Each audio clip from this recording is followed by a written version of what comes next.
শুধু three piece কিনে আলমারি ভর্তি করে রাখলে হবে, থ্রি পিস কাটতে হবে না, সেলাই করতে হবে না, পরতে হবে না। এটাই তো হাজবেন্ডের কথা। হাজবেন্ড শুধু না, বাপের বাড়িতে এই কথাটাই শুনছি। আমি খুবই পাগল, মানে জামা কাপড় কিনলেই আমি গুছায় রাখতে পছন্দ করি। ওটা বানাইতে আমার কষ্ট লাগে বা পরতে গেলেও কষ্ট লাগে, এরকম একটা ব্যাপার থাকে।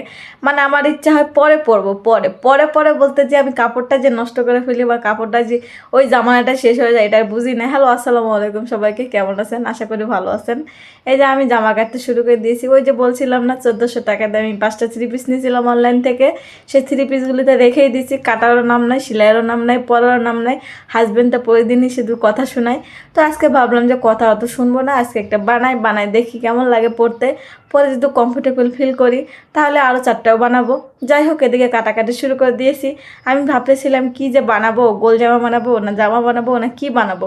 তো পরে চিন্তা করলাম যে একটা গারারা আর একটা গোল জামা বানাই, দেখি পরে কেমন দেখা যায়। খুবই সুন্দর দেখা গেলে আরো বানাবো, সমস্যা নেই, কোনো প্রবলেম হবে না।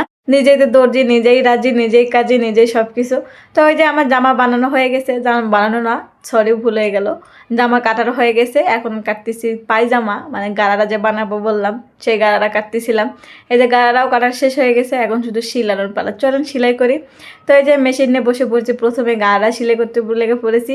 আমার গারারা খুবই ভালো লাগে। গারারা একটা সেট নিয়েছি যেহেতু থ্রি পিস, যে ঈদের সময় উঠছিল সবাই, যে নিচে লাল আর পিঙ্ক কালার, কেউ নিচে কেউ গোল্ডেন কালার নিচে, আমি তো নিছিলাম গোল্ডেন কালার। আমার এত ভালো লাগে, তো সেই জন্য চিন্তা করতেছিলাম বাসায় তো পরবো এগুলি, একটু গাড়ায় বানায় আর গোল জামা বানায়, সুন্দর লাগবে, বাসায় পরে থাকবো।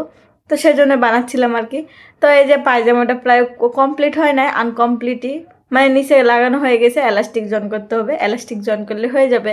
তো এলাস্টিক খুলতেছিলাম আর বলতেছিলাম, এলাস্টিকের মধ্যেই মানে সেফটি পিন সব কিছু রাখি আমি, মানে তাড়াহুড়া করে অন্য জায়গায় রেখে দিই, তো সেই জন্য আর কি। তো এই যে এলাস্টিক জয়েন করলেই কিন্তু আমার পায়জামাটা রেডি। এই যে আমার ফাইনাল লুক পায়জামার, আমার পায়জামাটা রেডি হয়ে গেছে। কেমন হলো? যাই হোক, আমার খালি পায়জামা তো হলে হবে না, আমার জামাটাও তো রেডি করতে হবে, তাই না? ওটা তো পরতে হবে।